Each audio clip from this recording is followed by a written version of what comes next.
She walked straight up to him in the luxury showroom and blocked his path, laughing loud enough for everyone to hear. Staff joined in, mocking his clothes, his skin, his presence, ordering him to leave a place they swore he didn't belong. But then someone walked in, and everything changed. Before we continue, drop a comment and tell me where you're watching this video from. I love seeing our community from all around the world. The luxury showroom was the kind of place designed to make people feel small.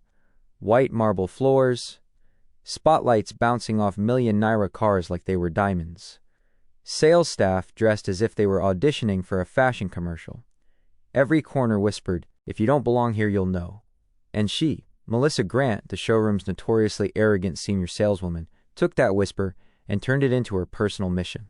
She didn't just judge people. She measured them. Shoes, watch, posture, skin tone, accent. She made her conclusions before a single word was spoken. So the moment he walked in, her target locked instantly. A black man dressed in simple jeans, a clean polo, and calm confidence. No jewelry. No flashy brand logos. Nothing loud.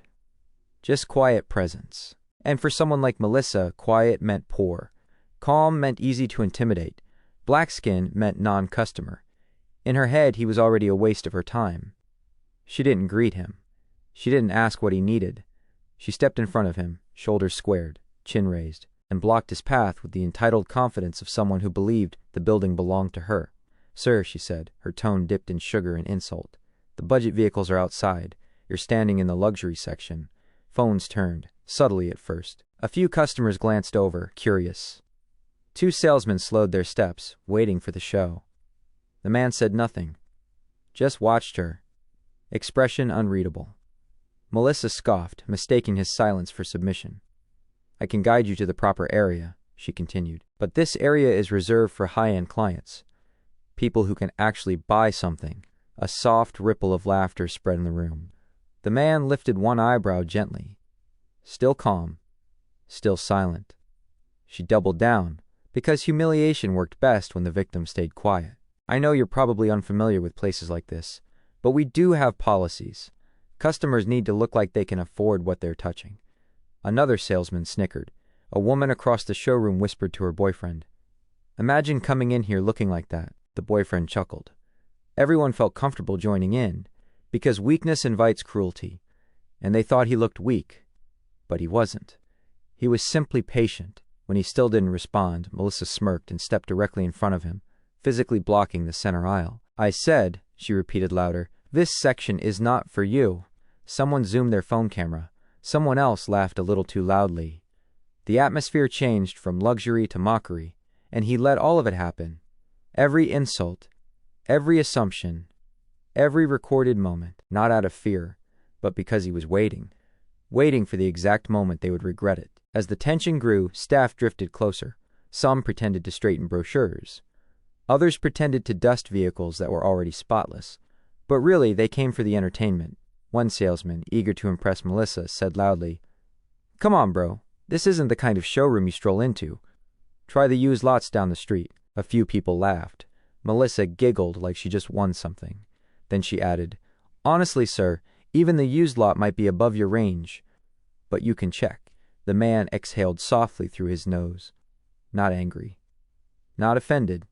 Just observing. A woman filming whispered, "He looks so embarrassed." Poor guy. Poor guy? No. He wasn't poor. He wasn't embarrassed. He wasn't out of place. They were. But none of them knew. Not yet. Not everyone in the room was cruel. A young intern, barely 20, hesitantly stepped forward, her voice shaky. "Melissa, maybe we should at least let him speak? Or ask what he's looking for." Melissa snapped her head toward the girl. "Oh, please. I've been here for 8 years. I know who's a buyer and who isn't." She looked the man up and down again. "He's not." The intern stepped back, embarrassed. The rest of the staff smirked at her naive attempt. The man finally moved, just a step, and Melissa shoved her palm up again to block him. "I said stop." The arrogance was absolute, total, unchallenged, until a voice echoed through the entire building. "Is there a problem here?" Every spine in the showroom stiffened. Every conversation died instantly. Every laughing face froze. Because standing at the entrance was Mr. Hallstrom, the showroom's director, a strict, sharp man who didn't tolerate nonsense. Security flanked him. Managers followed behind him like shadows. The room rearranged itself in seconds. Melissa's face transformed from a sneer to a fake, sugary smile. "Director." "No problem at all," she chirped. "I was just redirecting this individual to the correct area." "Stop talking," Hallstrom said flatly. Her mouth snapped shut. Hallstrom's eyes landed on the black man, and his entire expression changed. Respect. Recognition. Even a hint of nervousness. He stepped forward quickly, lowering his head in greeting. "Sir, welcome," he said. "We weren't expecting you so soon." Melissa blinked. Her smile fell apart. "Sir? Welcome? Expecting him?" She looked between the two men, confused. "Wait, you know him?" she asked. Hallstrom turned toward her slowly. Then he delivered the line that shattered her entire world. "That man is the majority owner of the entire West African division of this brand." The silence that followed was suffocating. Melissa's jaw dropped. Her eyes widened. She took a shaky step back. But Hallstrom wasn't finished. "He's not just a client," he said. "He's my boss. His office is above mine. His name is on every contract in this building." Someone gasped. Someone whispered, "Oh my God." Someone lowered their phone in panic. Melissa felt her knees weaken. The intern who tried to help earlier covered her mouth in shock, and the man, still calm, finally spoke. His voice was steady, measured, dangerous in its gentleness. "I walked in quietly," he said, looking at Melissa. "I asked for nothing. I touched nothing. I interrupted no one." He took one slow step toward her. "You decided who I was before I opened my mouth." Melissa swallowed hard. The room was dead silent. He continued, "You didn't ask if I needed assistance. You didn't ask my name. You didn't even allow me to walk." He gestured around them. "Instead, you insulted me, laughed at me, encouraged others to laugh, and tried to drag me out of a building that belongs to me." Melissa shook her head frantically. "Sir, I misunderstood. It was just. I didn't." Hallstrom raised a hand. "Don't lie. We all heard you." She froze. The man continued. "You judged me by my clothes, by my skin, by your own arrogance." He wasn't yelling. He wasn't dramatic. But every word landed like a blow. The director stepped forward. "Melissa." Her voice cracked. "Yes, sir?" "Give me your badge." Her breath caught. "No, sir. Please. This was a misunderstanding. Give me the badge." Her hands shook violently as she unpinned it from her blazer. Hallstrom snatched it from her fingers. "You're fired," he said. "Effective immediately. Remove your belongings, and security will escort you out." Her eyes filled instantly. "But I've worked here for 8 years. My performance, my sales—" "Sir, please." The man she had humiliated spoke again. "You used your years here as permission to mistreat people. That is not experience. That is rot." She broke into tears. Security took her by the arm. She didn't resist. She couldn't. As they walked her past the owner, the man she mocked, she dared to whisper, I'm sorry." He didn't respond, because her apology wasn't about remorse.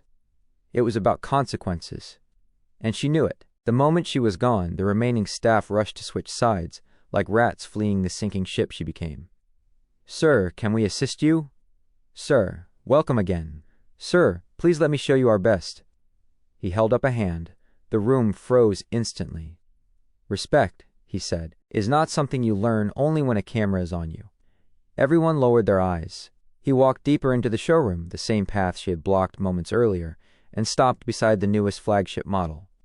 A sleek machine worth more than the entire staff's yearly salaries combined. He turned to Hallstrom. "Let's begin with this one."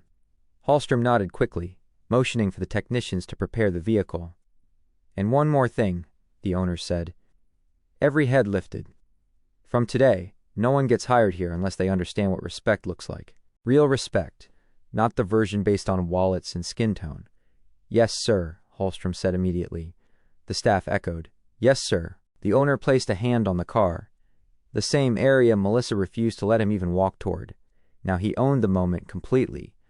He glanced around at the staff, every face pale, humbled, silent. I didn't speak earlier because I wanted to see something, he said. I wanted to see who you became when you thought I was nobody. The room felt lighter suddenly. Not because the tension was gone, but because the truth finally landed. And now we know, he said. With that, he turned toward the intern, the only person who tried to help. You, he said gently. What is your name? Her eyes widened. Ada, sir. You showed integrity today. Come see me after your shift. We'll discuss your future here. She nodded, nearly crying. Then the owner faced forward again, voice calm, certain, final. Let's continue. We have work to do. And that day became a lesson whispered long after. She tried to block a black man from luxury, but instead, he blocked her from her job.